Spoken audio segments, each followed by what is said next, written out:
Ashley Howard here with me. Coach Howard, how things up there in Philadelphia, man? The champion city right now. All is well right now, man. All is well. Yes, indeed. Well, first of all, Coach, what does it mean to you to get this opportunity to coach Salle, lead this historic program out of Philadelphia, put your stamp on a program of your own now, and help young men become better fathers, better husbands, better players as they do in their career? Man, it's an opportunity of a lifetime for me. A guy from Philadelphia that grew up not far from LaSalle's campus. You know, as a young person, I used to sneak in LaSalle's gym to play pickup ball, and now I'm the head coach. So it's a great opportunity here for me, man. It's something that I take a great deal of pride in, being the first African American head coach here at LaSalle and a role model for all the people here in our community that see me in the position that I'm in and know that they can achieve all things if they just believe in themselves. Now, Coach, I feel like for you, this is probably your ideal first job as a head coach. Get this LaSalle. Yeah, you said your hometown, Philly grown kid, right down the road from you. You have history there, so I can only imagine you can put it dreamt it in your mind. This has been your ideal first head coach job here was with LaSalle. Oh, no doubt, man. I didn't have to move. You know what I mean? So, you know, most people, you know, you get your first head coaching job, man. You gotta uproot the family and drive and learn a different area and a different territory. So it's been very easy transition for me and my wife. We didn't have to move. You know, we just changed the logo on our shirt, and we're here about 20 minutes from home as opposed to being 15 minutes from home when I was in Illinois. So it's been good. Yes, indeed. Now, Coach, being in Philadelphia with all those great schools, how does that going to help you push your program? Because you work in Villanova, also, you know, all those great schools in the Big Five around there. So how's it going to help you push LaSalle now, make them more of a household name outside Philadelphia, knowing what you got all those historic programs around you right there in the city with you guys? Well, the one thing you always sell that Philadelphia is a college basketball town. So, you know, if you're a young person that wants to play on a big stage, you know, in Philadelphia, college basketball is huge. You know, may not be a bigger stage in terms of, you know, the excitement and the enthusiasm that a big city has for college basketball. You know, what makes the Big Five unique is you have these 5 schools all in, you know, the 4th largest media market in the country that compete against each other every day, every season. And you have Villanova now, who's probably the premier program in college basketball that we get an opportunity to compete against every year. So it's a great opportunity for us at LaSalle, and it's something that we're looking forward to. Now, Coach, when it comes to recruiting guys to come to your program, what kind of guys would you target? Would you be more high school freshmen, or high school graduates, rather, JUCO guys, transfer market, or even maybe international guys who work for you guys? You know, I think we're gonna look at all opportunities to get the talent in here. I think, you know, in an ideal world, everybody says you want to just recruit good high school players, but sometimes if you have a good transfer option of a person that fits your needs on the court and fits into your culture, you want to take a look at that also. LaSalle hasn't traditionally taken a lot of junior college players in the past, just because we don't offer a lot of the same courses that make it easy for JUCO kids to transfer in and accept all of their credits. But the high school guys and the Division I transfers and the international players, that's definitely something that we're definitely going to take a look at when it comes to recruiting. Now, Coach, I know some recruiting has been more international kids. Like, a few kids I can speak to, being assistant coach, having recruited as what you did. When did the game kind of go like more international? I know some more schools bringing in kids from overseas to play, from Canada to play now. You know, I think it's all about getting the right ones. You know, you want to find the guys that can address the need that you have on your roster. So if you can find a shooter or a big guy. A lot of times the international route gives you an opportunity to bring in a dude that may be a little bit more talented than a guy that you would ordinarily get from the States. And that starts with just having good connections overseas and people that are keeping their eyes and ears out for you. And those are some connections that we have here at LaSalle, and something that we're looking forward to taking advantage of. Coach LaSalle's the head coach of mine was Ashley Howard, talking to his Bible in Flores up there in Philadelphia. Now, Coach, let me ask you this: moving over a seat to being the head man now, so it's going to be an adjustment for you now, being the head coach rather than being the assistant now. I got to make all the decisions now. I'm not making suggestions. I'm making decisions. I think it's easy when you're an assistant, and all you got to do is make a suggestion, and then it's on the head coach to make the ultimate decision and have to live with it, right? So, yep. so now I'm in the position where I'm making the decisions, and I think the most important thing for me is to have a really good staff around me. I love our staff. I think we have some really talented guys that are all committed to helping us build this LaSalle program up. And, I'm looking forward to it. So if there was one thing that I would say is the biggest difference moving up a seat, is just, having to be that guy that's making the final call. I hear that. Now, Coach, I know you came from Villanova where they play that open offense, kind of like the Warriors, play a little open spread and move the ball. So when you watch your team play, you're going to kind of steal some culture right stuff. You got some stuff you want to add some you want to add in now. Also with the one that I defend hard every night. I mean, I would love to play like Villanova does. I gotta get the players Villanova has first in order to play that way. But I'm definitely going to take a lot of the things that I learned at Villanova and incorporate it here at LaSalle. From a style of play standpoint, from an overall organizational standpoint and how we run our program here. But obviously, that you're only able to play a certain style based on your personnel. So we're going to identify, what style of play best suits our personnel, and we're going to try to, get the most out of our guys that way. Now, Coach, you got a chance to get on the court with the guys before they got out for the spring semester, and what you plan on doing with them is sometimes pick some kind of implement your system more and more. Yeah, so we had 8 workouts here in the spring.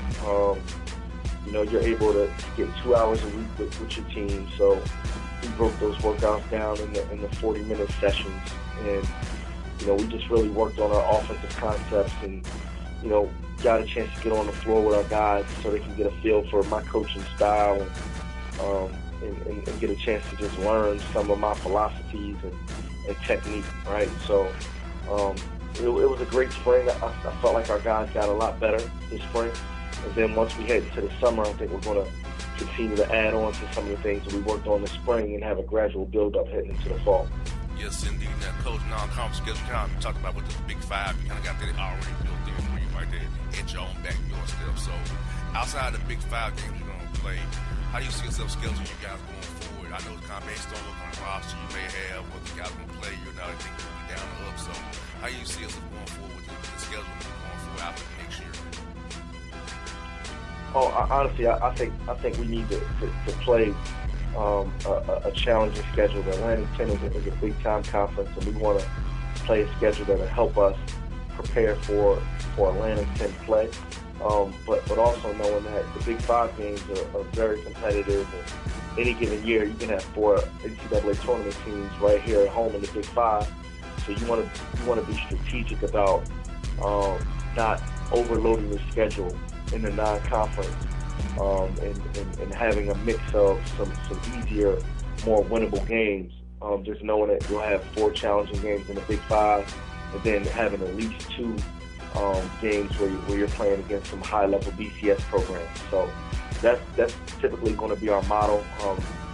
If we can either set up a series with a BCS program, or every year play in one of these exempt tournaments where we know we're going to get a chance to face 1 or 2 BCS schools, I think that really helps us in terms of our non-conference schedule. And Coach, I know Coach Wright's put has been very important in your career. So throughout the day being the head coach of the Salle Explorers? My father, first and foremost, my grandfather, my uncle. Those are three men in my life that were very instrumental in terms of just helping me, establish the character and the work ethic that I have today. And then my college coach, Bruiser Flint, who really got me in the business and taught me a lot about what it is to be a professional and how to conduct myself as a college coach. And Dr. John Giannini, who was the head coach here at LaSalle for 14 years and gave me my first opportunity to be an assistant coach at Division I level, is a guy that I've learned a great deal from, that I have a great deal of respect for, and who's taught me a lot. Yes, indeed. Now, Coach, I got one last one for you. I know it's been probably busy for you in the world where people always coming around, tugging at you each way to talk to us, Coach. What's been your typical days since you've been head coach of the Salle Explorers? Like, how busy has it been for you? I mean, it's been busy. Some days more busier than others, but just a lot of meetings and meeting people here on campus and just individual meetings with my players and making sure our guys are lifting in the morning and having breakfast with those guys after, and spending time with our players, and then I've been in the process now putting together our coaching staff and bringing recruits on campus for visits.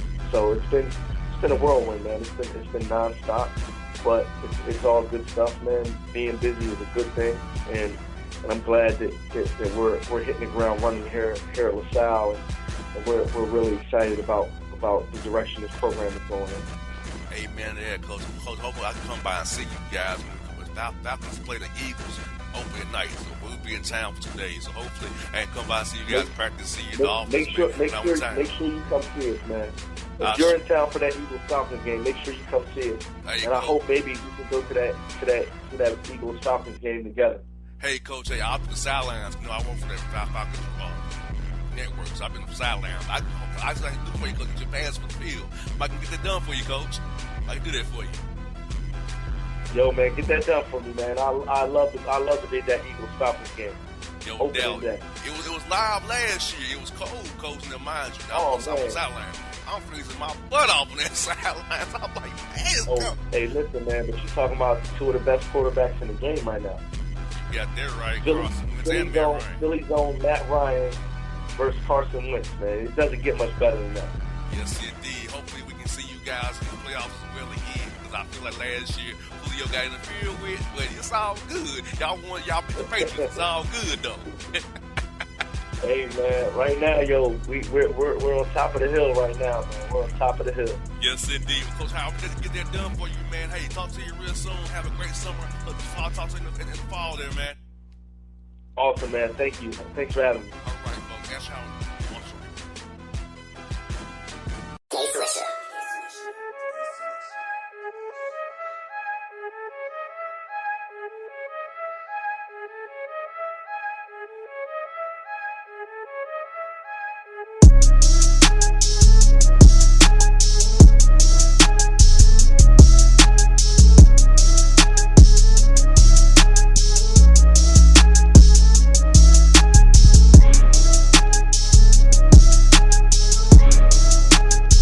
Hello, my name is Travis Williams, President and CEO of Academics and Athletic Consulting, focusing on educating and empowering tomorrow's collegiate athletic leaders.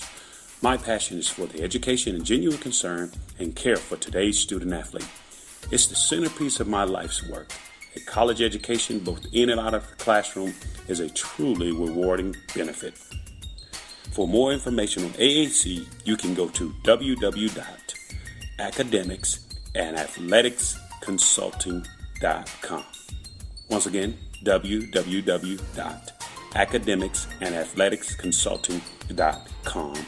Or you can follow me on Facebook at Academics and Athletic Consulting, or Twitter at Coach TWill24, or Instagram Travis L. Williams 24. Or you can call me at 404-542 6079. Once again, AAC is very proud to partner with J.R. McHenry of the Bossman Radio Show, covering sports and entertainment across the country. Please tune in weekly for informative, entertaining, and expert analysis on today's sports and entertainment topics. Thank you. A gorgeous tan from Suntan City gives you an inner glow that relights the fire when you run into your first crush. Vicky, who was that? An old boyfriend. Lucky you just tanned at Suntan City. Lucky he's single. We're doing lunch tomorrow. Won't be single for long then. During Tour of the City, try all 5 tans, including spray tan, for just $4.99. Restrictions may apply. Click to buy now. Hip-hop fans, I got a great album for you. The debut album from Family Grind ENT, True Speech and 313 Fresh. We're going to give you 2 discs, 33 songs of pure, genuine hip-hop. Album is available on iTunes, Amazon, Google Play, illstreetrex.com, and streaming live right now on Rhapsody, Beats Music, Spotify, Xbox Music, Slacker Radio, and SoundCloud. Check them out today. True Speech and 313 Fresh. Family Grind ENT. Believe in it. Get it.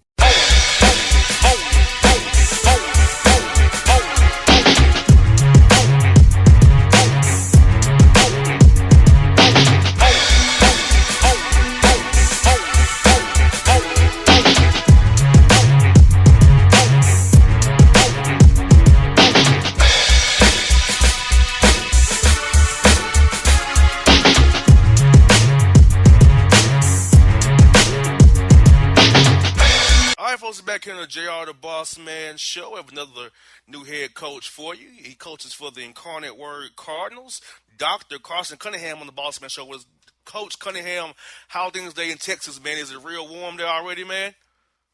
It is hot, and I'm loving it because while I loved my time at Carroll College and in Montana, this winter was no joke on the cold front. So my wife and our 5 kids were definitely enjoying the weather. Now, Coach, let me ask you, how do you deal with that kind of oppressive cold and constant snow? Because, see, I'm originally from Florida, Coach, and I moved to Georgia, so I don't get to see that kind of weather rarely, if ever. And when it happens, the whole city shuts down. So can you share with us, how is living out there in a climate like that, man?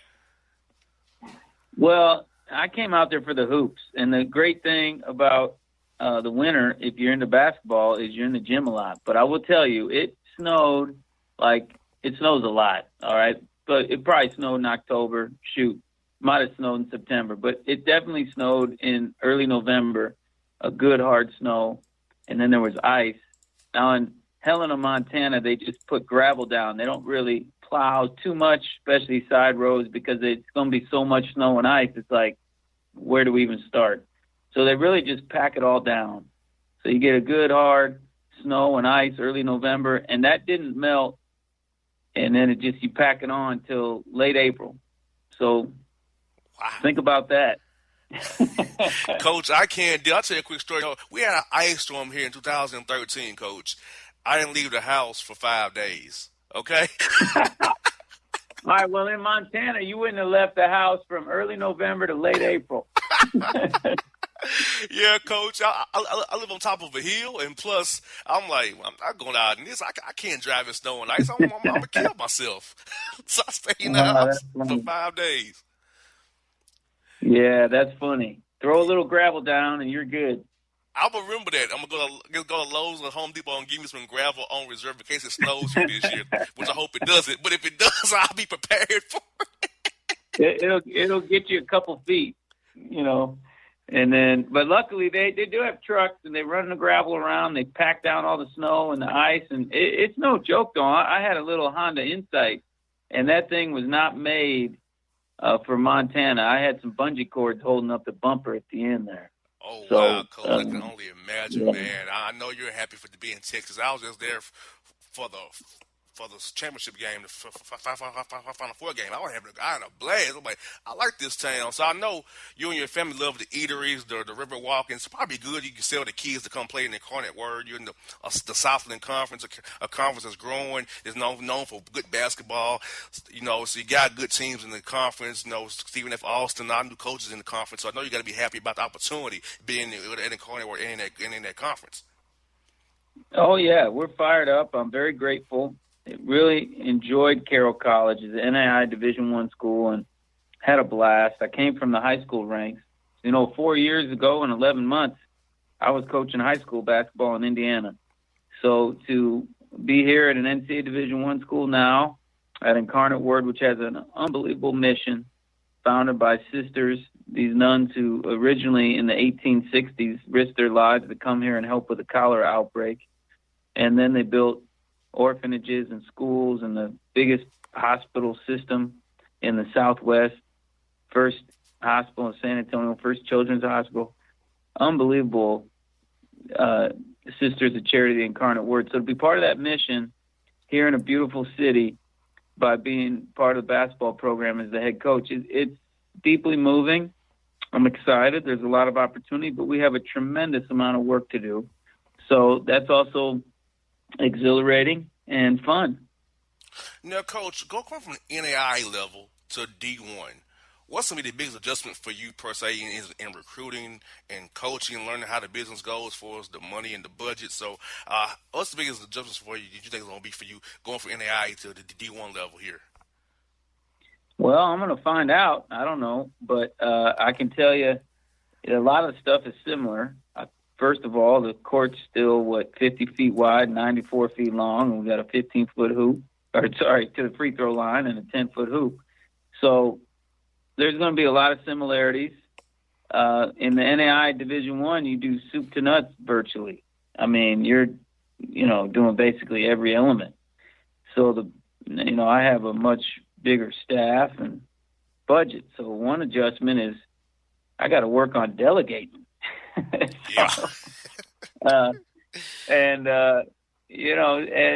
I think that experience was fantastic because I played at Purdue, so I know what the BCS level is like. And but when you go to the small college level, you get to learn soup to nuts, basically the whole operation, and it's hands-on all the way. And I think that helps you appreciate and get a feel for all the different elements that go into running a program. And I think I'm going to be drawing on that a lot. Now, Coach, I can relate to that from starting off in this business and radio from just myself to having a staff now. And I also had an issue trying to give others roles besides me doing every day. Yeah. So I can relate. That's something I work on every day, Coach, is being a good sharer of responsibilities, because sometimes I want to do it all. Even still now, even though I've been blessed to not have to, but I still want to touch it all. Exactly. So, and that's you got to learn that sometime. When you're used to doing it the other way, then you got to learn that. So, but I'm excited. I'm excited about the assistant coaches I get to work with. Players have worked really hard. They got finals this week, so they're hitting the books. And we have tremendous opportunity here. We have players who are talented and physical and skilled. Like, they can get stuff done. So we're just going to have to all find a way to mesh and work it together. Now, Coach, I know what they've been doing going to get out of school for summertime here with finals coming up here and being over. How much time you get to be with them in the summertime to build that bond with them so you guys can mesh? You can build that culture, build that bond that you all did when you get those tough moments in conference play in February and January and March there. So what does the rules allow you guys for as contact to kind of work on building that bond and becoming one whole big group and big family there? Well, virtually all our guys will be here at summer school, so that's exciting. And, the NCAA just kind of loosened up its summer rules, so you can have 4 hours on the court as opposed to just 2. And so it used to be 2 hours on the court and then the 6 where you could do lifting or film or things of that nature. But now it's 4 and 4.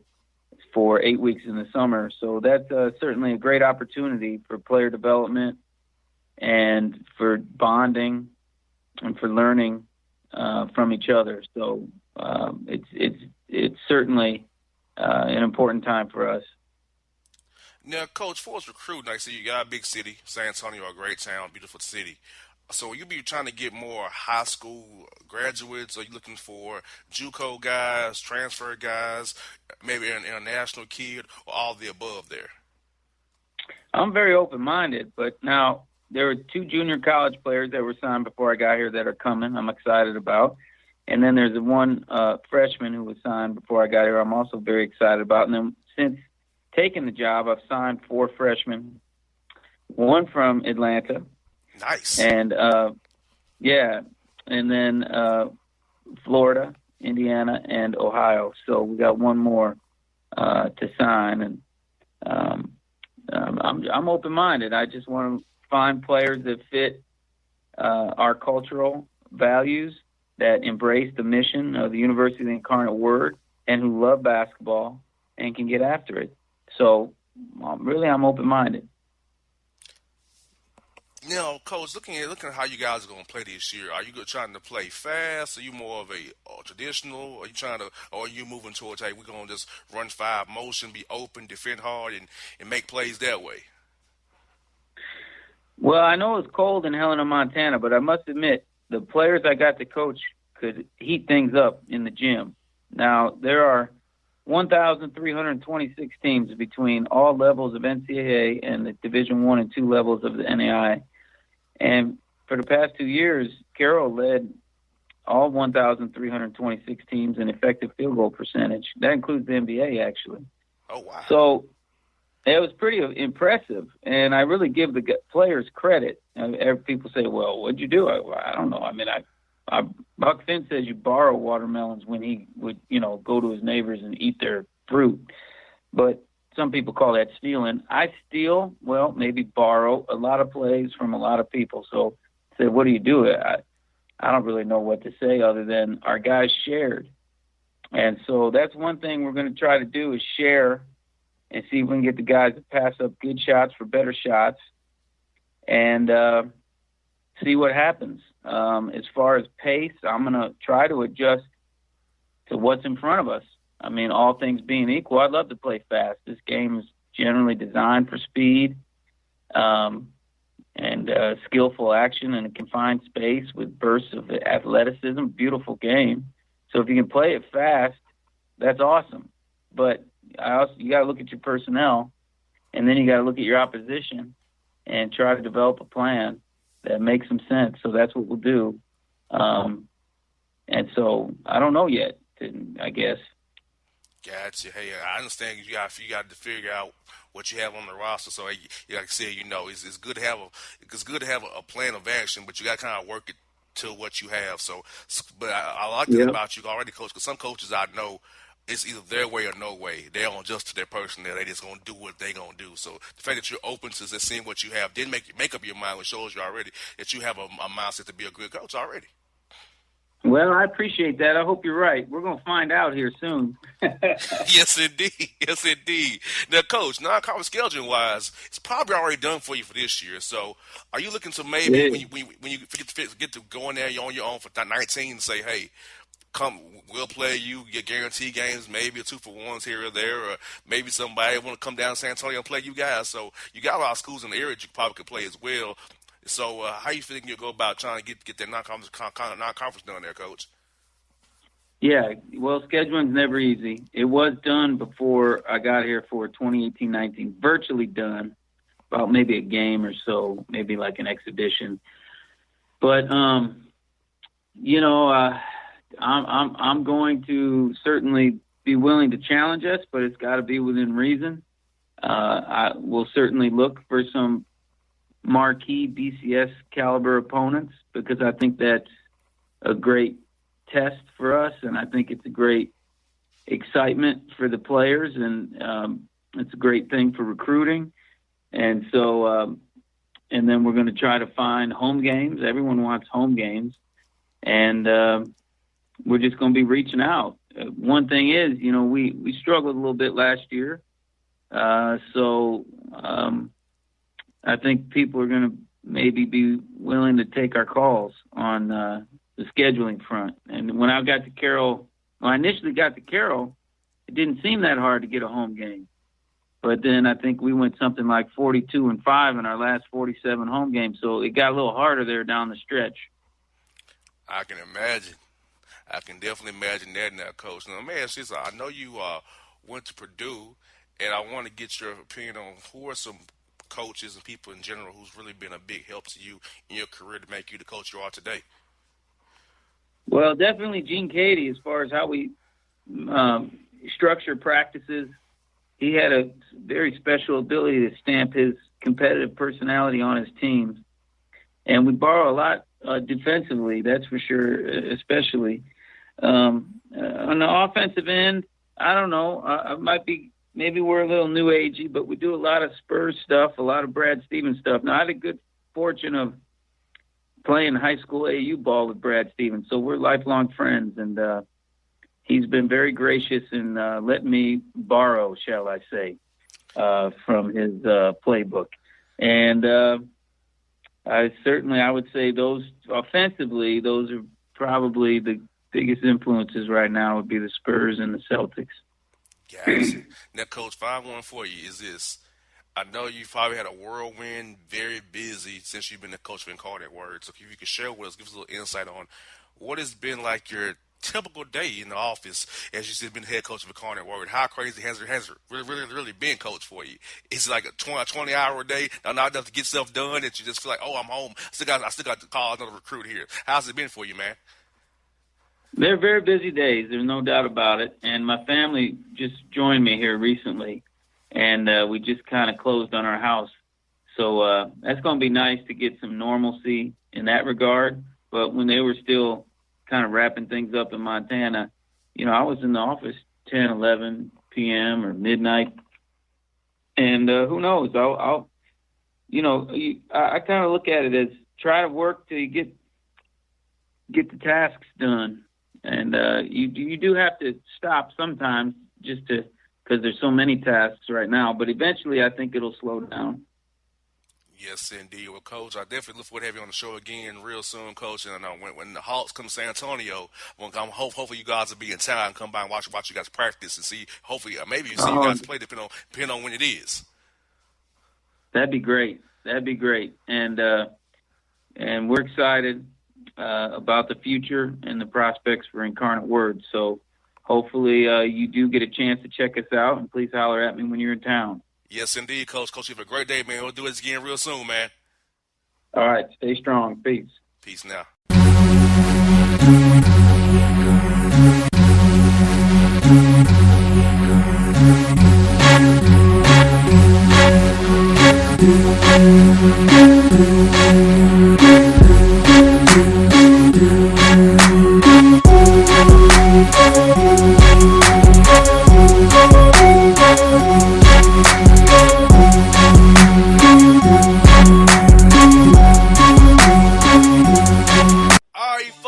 Bossman show, time for 3-Man Weave. My man J.C. Smith, he was in Nashville. We're just up Nashville safety, brother, because it's been crazy up there lately, man. So, how was your trip to Nashville, man?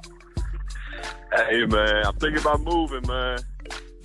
I'm thinking about moving up to the Ville, man. I loved it up there, man. Had a chance to kick it on Broadway, man, and frequent some Anglo-Saxon bars there, man, on Broadway, man. They treated me like I was a celebrity, man. Like I played for the Grizz or something, man. So you went to a colonizer establishment. Yeah, man. Yeah, man. We had a good time, man. It was a great time, man. I can see the appeal of why everybody loves Nashville, man. I feel you on there, bro, no doubt. Hey, as long as you have the Anglo-Saxon places, you're pretty much safe. It's just when you go to our spots, you in trouble. No doubt. Just on off GP, bro, I don't go to Waffle House no more in Nashville. I ain't going no more. Hey, man, yeah, Waffle House is not on the menu at all, man, up in Nashville. Not having. Or Opera Meals either. We don't do that no more. There you go. So, you can't go to places, bro. can't do it. So you already know. Bruh, I see where the Knicks hired David Fizdale. Now, reports have been surfacing about how him and Marc Gasol's relationship dissolved in Memphis. Mike Cunningham was the middleman. So, from being in Memphis, bruh, can you share for us the real reason why Fizdale was fired, and how bad was the Marc Gasol and David Fizdale dynamic now that he's with the Knicks now? Well, yeah, now that, Fizdale has a job with the Knicks, and, definitely, congratulations to him, man. That's definitely, a step up there as far as, market and everything's concerned. And really what happened here, it was just a case of Fizdale thinking that Memphis, wasn't up to par as far as where he came from. Having been with the Miami Heat, coaching LeBron, D-Wade, Chris Bosh, having that championship pedigree, he tried to push the Miami way onto the Grizz when they were so used to grit grind and doing things their way. And basically, they felt like Fizdale was telling them their way wasn't good enough because y'all didn't win a championship. So he kind of dismissed, the 6-7 years of the Grizz and the grit grind and the playoff success.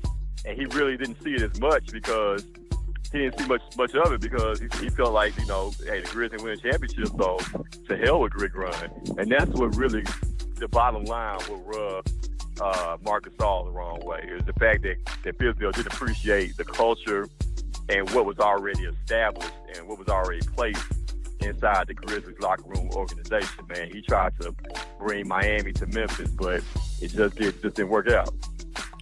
Now, JB now is the full-time head coach. Do you expect him to run the same stuff Fizz ran, or some similar version of it, or he go to Kevin McHale like he learned in Houston? So, what do you see of JB coaching style? What he'll run now? Now he's the head man in charge. Not he don't got no more. I think you're gonna see a blend of pretty much everything, everywhere he's been. That coaches he's coached under has had success. I think you're going to see a blend of all that. You're going to see a little bit of the Houston with Kevin McHale, a little bit of the Fizdale, and he's going to put his own little, creative spin on different things as far as within the team dynamic there. But like I said, I'm rooting for him, man. But to me, JB doesn't really give off like that fiery type of coach, that rah-rah attitude. He's like he's real cool and laid back, and he seems like he's a player's coach, but I don't know if he's the guy that's going to be able to get in their ass. You know what I'm saying? When they're out there messing up or not playing well, like, is he going to be able to light fire up under somebody to get them to perform? I don't know, man. Yeah, he has a real light voice, a real low key voice. Yeah. Yelling. It's more so. He sounds like he like Carson almost on Fresh Prince. Exactly. Nice guy and everything, man. But like I said, we'll see. We'll see how well the players, adapt to him and to his voice there, man, going forward. Now, the Raptors, they're 0-8 against LeBron the last 2 years, all out of the Atlanta Hawks. Is it time to fire Dwayne Casey or blow that team up, or a little bit of both? How do you see the Raptors proceeding going forward, man?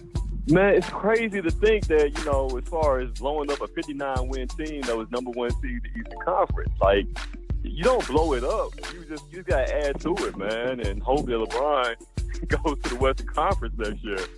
But, they had so much success this year, and Coach Casey, getting all that Coach of the Year, buzz and everything, man. But just some teams, some guys just have your number, and just like Jordan used to have the Cavaliers number back in the day, back in the late 80s, early 90s. LeBron just simply has Toronto's number, man, and they can't do anything with him. That's like their basic hope is that he goes elsewhere. He goes to the Western Conference. Really, that's all he can do. Exactly. And DeMar DeRozan, now Dwayne Casey pulled a David Fizdale, kept his star on the bench for the whole fourth quarter, and Jalen Rose, Paul Pierce, and Billups said that Dwayne Casey pretty much signed his deal to be filed out of David Fizdale. You feel like leaving your star on the bench the whole fourth quarter is a recipe to get yourself fired for like Fizz did? You know what? If that's his intention, you definitely don't want to do that, alienate, a star player. We're not talking about Rodney Hood, that's in his feelings. You're talking about a guy that's a max player, a cornerstone of your franchise, DeMar DeRozan. So, and I'll be curious to know Dwayne Casey's intent behind that. But, yeah, like that could be, something that's a fireable offense, down the road. And what happens if maybe Toronto gets off to a slow start next year? Casey could have really, get himself in by benching DeMar DeRozan there. Now, the Western Conference Finals, bro, we got the Warriors and the Rockets. We're looking forward to it.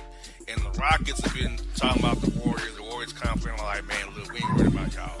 So, based on the matchup, when they're at full strength, the depth lineup versus Houston lineup, who do you got, and do you feel like to be probably the battle of the benches? Because if you go and buy Mute, Nene, Eric Gordon, and I forget who else come off the bench with in Houston. Gerald Green versus Livingston. You got Looney. You got Quinn Cook, Nick Young, if you want to do it, David West. So I thought it'd be the battle of the benches, bro. The stars come kind of even each other out, but the Warriors got the more stars on the starting five. But I didn't see a series going. I'm thinking it's going to be Golden State in 6, bro.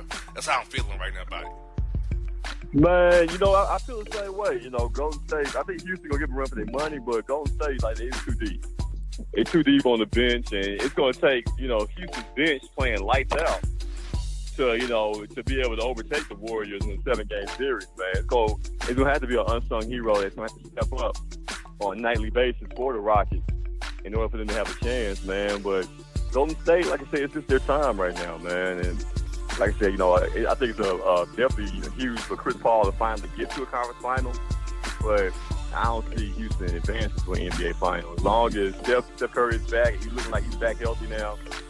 You talk about 4 All-Stars, man. That's almost hard to beat, man. It is impossible to beat, actually.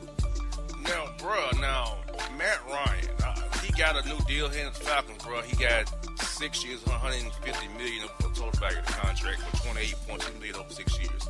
And he had $100 million per guaranteed, and it wasn't BS, it was real money.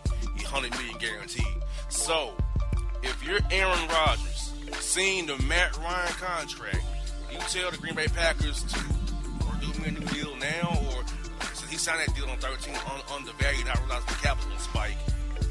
Just what do you feel about that? Matt Ryan getting this much money because the market bears it, but then Aaron Rodgers, who's grossly underpaid right now, and under contract for 2 more years with Green Bay, then the franchise takes 2 more years. So, what you feel about how the Matty Ryan deal and Kirk Cousins deal previously had set the market for quarterbacks going forward?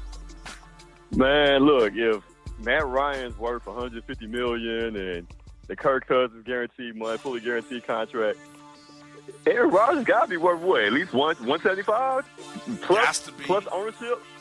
Yeah, plus ownership with the Packers. Like, you gotta break the bank for Aaron Rodgers, man. So, like I said, quarterbacks are definitely premium in this league, man. And like I said, it's great as far as, if you're a quarterback and making money in the NFL, man. The young guys coming up, the Carson Wentz of the world. If Dak Prescott performs well next year, he's going to get big-time money, man. So, hey, man, it's all love to be a quarterback right now, man. Yeah, bro, and last thing I had for you today, bro, is it's a story I sent you about this, bro. We got the fake camel toe on underwear been the latest trend for women, man. I hate that, bro, this fake camel toe trend, because it's only going to get worse. And, living in Atlanta, you might have something to kind of hide something else with this. You know what I'm saying? So, right.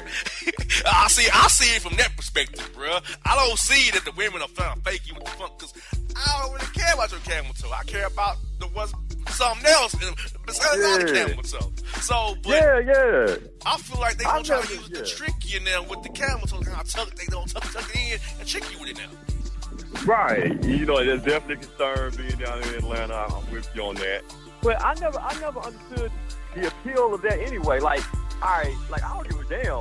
Like, if you got the camel toe, like the real life camel toe, and it's showing, through the tight pants, that's love. But even if you don't, that's not like a requirement negative, or, you know what I'm saying? Right, it's not a requirement, Yeah, man. When did that become a thing? Like, you had to have a big camel toe, a big print showing through your pants. Like, I never understood that, man. Or that people worry about gaps. I don't care about no gap. Man. I care about face, booty, and hygiene. You know? And there it is. I don't care about the rest. And personality, too. You know, but everything else is crazy. Man, before you go, bro, talk to what y'all got doing for Memphis in May and Clicks, billions out there, man. What y'all got for them? I know Memphis May popular. Oh, man. What y'all got for them? Man, you know, we'll have a great night coming up, man. You know what I'm saying? Clicks in May, you know, it's karaoke fest. It's like we got a music fest going on right now, man. You know, everything's popping in the city of Memphis in the month of May. So we got Clicks in May, karaoke fest, man. We're doing something every Saturday night, man, just like tonight. So like, everybody come through, check us out, man. You know what it is, the livest party spot in the city of Memphis, man. Click Sports Bar and Billiards. Go look us up, man. Go check us out on the internet, man. You see my picture on there and everything, man. You go to the website, Click Sports Bar and Billiards, man. Come check us out, the #1 party spot in the city. No doubt. That's my man, JC Smith, 3-man weave. Hey, bro, be good. Talk to you this week, bro. Yeah, I appreciate it, boss.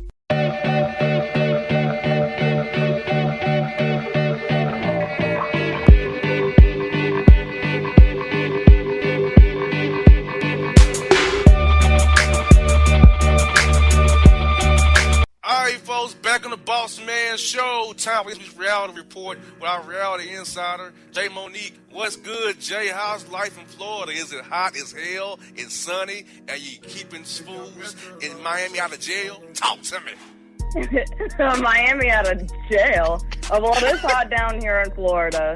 I can't really say that I'm enjoying the weather too much, but yeah, it's been hot down here, sunny. You know, that's how Florida goes. As soon as the sun is out, it's really, really hot down here. You know, I was in Home Depot when I saw that stuff I told you to get off that company's people. I'm sorry people was going there. But when I saw that snake away crap, I thought about you. That take came in my head. Why am I laughing at this? Why am I looking at this laughing off your home? Jay told me to take about those idiot snakes that day. That snake away shit. Idiot snakes? Yes. Yeah, I don't really know why they exist, but hey. Exactly. Well, we know why you here in the show. They talk to us about this reality TV update. So talk to me. What's going on in the reality TV world that we got to be watching out for this week? That we don't need to be knowing what's going on. Talk to me. T.I. and Tiny, remember that show, the T.I. and Tiny Family Hustle? Yeah. Sources say, according to the Jasmine brand, sources told the Jasmine brand that VH1 is interested in having T.I. and Tiny, that show, The Family Hustle, back on their network. And also, for Tiny, BET has also extended another offer for Tiny to have her own reality show with Toya Wright, a reboot of that show of Tiny and Toya. So Tiny might be cashing in on some pretty good coins, but it's not confirmed yet. The source also said both are really good offers for Tiny and her career, but it's about what's best for her brand. Yeah. So man. Even though it's not confirmed yet, she might go for at least, one or the other. She's got to make a living. Now, maybe I missed this. I wouldn't pay too much close attention. But didn't they change the name of Escape to some weird letter or number or something? Yes, it is now called Escape 3. What a pathetic take. Okay. Yes, what I thought I heard. That's creative. That's kosher. Yeah, they actually had changed the letter E at the end to just say 3, so it's Escape 3. Escape. So you're dropping off the E and scanning Escape, but then adding a 3. What's this 3 for? I don't get that 3. Apparently it's because Candy left the group for whatever period of time. Gotcha. Okay. Who can I run to and just kicking it, huh? I got you. That. And I'm actually about to get on Candy now. That's the next subject. It's Candy. She's reportedly producing a reality show starring Marlo Hampton, Marlo, she appeared on a few episodes of The Real Housewives, although she wasn't really officially a cast member. You would see her here and there on Real Housewives of Atlanta. So according to a report by the Jasmine brand, Burris will produce a new series called Hotlanta that will revolve around a group of movers and shakers in her hometown. The show, which sounds similar to Real Housewives of Atlanta, is in talks to feature Atlanta Housewives alumni Marlo Hampton. And the source told the Jasmine brand that she'll likely leave Housewives, especially since she's never been an official cast member. And this time Marlo will really get to shine. Wow. See, Marlo, I ain't heard that name in a long time. Okay. So, yeah. Some more cameras in Atlanta recording shenanigans of allegedly famous people or not. I don't think that's going to stop anytime soon with reality shows in Atlanta or really any type of filming. That's like Atlanta's the hot spot right now for reality shows or really filming any type of movie or TV show. Yeah, those Georgia tax credits are really good, aren't they? Give them old tax credits to record here today. If you're in the film or movie industry, you get discounts on recording costs and tax credits. Right, yeah, some type of incentive for filming there. They know what they're doing. Yes, they do. So for Hotlanta, Candy will not be a cast member. She will also not appear on camera, but will remain behind the scenes. And the show is expected to air on WeTV. If anybody is interested in watching it, whenever that actually is released, it'll be on WeTV. I don't know what WeTV even is, but thank God. I'm glad you let me know. It's not really that much popular of a channel. I mean, even Oxygen's more popular than WeTV. WeTV is like under Oxygen as far as shows. WeTV! Where you watch that No, it's pretty much like a woman's channel. It's very, very similar to Oxygen, but just not as popular. Or like a black version of Lifetime or a low-budget Lifetime? Pretty much.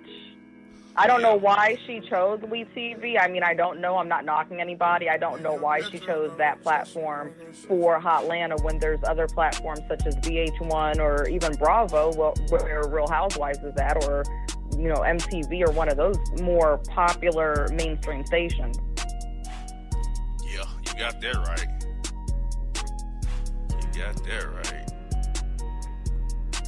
And next is Nene Leakes. And she's actually the last one. And she reveals her secret to staying rich. You want to know what that is? Yeah, being ugly. No.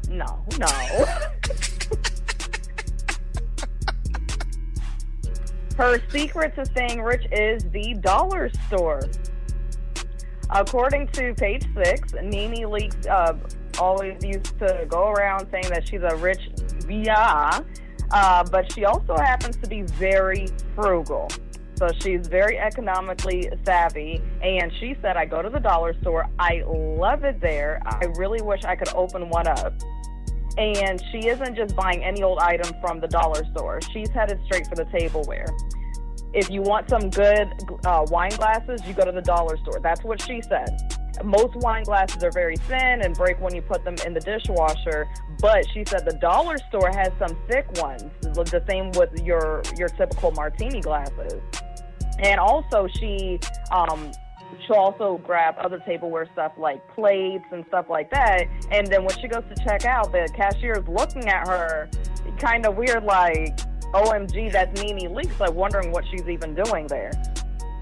So she says, I'm like, don't worry about me. You can have all of this expensive stuff at your party, but your guests will be eating off of the dollar store plates, and they don't even know it. So yes, if you go to a Nene Leakes party and she has all this fancy looking stuff like tableware and glasses, I'm telling you, that's from the dollar store. So did she specify, was it Dollar Tree, Dollar General, or Family Dollar? She did not specify. She just said the dollar store, but I'm assuming the Dollar Tree because in the South the Dollar Tree is very, very popular. Because I don't think she went to Dollar General. I can't really imagine Dollar General. I think she means that Dollar Tree. Yeah, I'm not a fan of Dollar Tree. Dollar Generals for Family Dollars. I don't have good takes on them. Yeah, you don't like anything with the word dollar in it. You don't like Dollar Tree, Family Dollar, Dollar General, or anything that has a dollar in the headlining title. Yeah, I'm like a Dollar Tree. I've been to Dollar Tree quite a few times. I'm not gonna lie. When you go in some of those aisles, especially like for tableware and stuff like that, that stuff does have that ritzy type of fancy look for just $1. They really actually have some nice looking stuff. I can't speak on the quality of it, but the looks of it, if somebody's not paying attention, you're hosting a party, you have all this Dollar Tree stuff, they won't even know it's from Dollar Tree. Well, the worst thing I saw was when I was at one of my buddy's house. He had like a Dollar Tree box of condoms. I'm like, are you kidding me? Oh, no, that's wrong. That's crossing the line. That is crossing the line. That is wrong. You can't do that. You don't know what's in it. There's a reason why they have those stuff like that that's just $1. Don't trust it. Spend a few dollars yeah, more like, and go to I've Walmart seen or women something. buy like their pads from Dollar Tree. Like, what are you doing? Like, they get the what from Dollar Tree? Their pads. Like, what are you doing? Like, yes. Unfortunately, I used to date a chick who used to work at Dollar Tree. She was a manager, so I kind of knew what was in there because I was going to see her at her job. Now, I wouldn't shop at her store, of course, but that was her job. I would see her. And I would see, like, these horrible things, like, dudes are buying condoms, women are buying pads, dudes are buying cheap Jordache cologne. Like what? Jordache? What do you the imitation version of Jordache. They also have imitation versions of Paris Hilton and some other brands. Yeah, like, dude, that's gonna smell good for like 5 seconds and it's gonna be gone. Pretty much. And honestly, I would never buy body wash there either. It's very watered down. The only time you're going to smell it is while you're still actively in the shower and water is still pouring on you. Once you come up out that shower and you dry off, that smell is not there no more. Exactly. It's gonzo. Right. There's some stuff that's good to buy there, but there's other stuff where it's like, I'm staying away from it. Like house cleaning stuff, unless it's like dishwashing detergent to wash your dishes with or some other stuff, I don't mess with it. Like floor wash or multi-purpose cleaners, I don't get that stuff at the Dollar Tree because to me, this is my opinion, I don't knock anybody that does it, but to me, some of their products are very, very watered down and are not effective. You're going to end up using like a whole bottle anyway to get your house clean, so you might as well spend $3-4 in the first place to get the higher quality stuff. Look here, I believe in quality over quantity and price. So I'm going to go shop at quality rather than shop at the tree or the at the tree. You know, you can get your quality. Yeah, I'll be angry. Like, me going that line is like, people don't know my take on the tree. So it's like, if I got caught in a tree shopping, you know how I have to explain that to people? Knowing my takes on the tree. Leaks doesn't. Nene Leaks doesn't. She's on national TV and she ain't got no pride. She don't get, like, she's telling you straight up. Go back on my takes, though. You know that. That's true. The amount of times you complained about it to turn around the next day and show up in a Dollar Tree or any dollar store, people are going to be looking at you like, are you just saying that you hate the Dollar Tree and dollar this and tree that, and here you are? Yes. People have 9 years of tape on me with these takes on the tree. So I can't renege now and start becoming a tree shopper. No. I shall not. I would rather go on a trip with that fool who don't know where he's going and do that. I'm just saying. You know. Oh, good, no. That's something about that. So what's up? So Jay, talk to the people about how you can check out your website before you get out here. Oh, yes. For more reality news, you can go to realityintercepted.com. You can also visit the Facebook page for Reality Intercepted, and that's Reality Intercepted Live. Also follow on Twitter, Reality Intercepted, and also on Instagram, Reality Intercepted. No doubt. Well, folks, check out Jay. She'll be back next week again with the Reality Report. This is Boss and Jay. We out.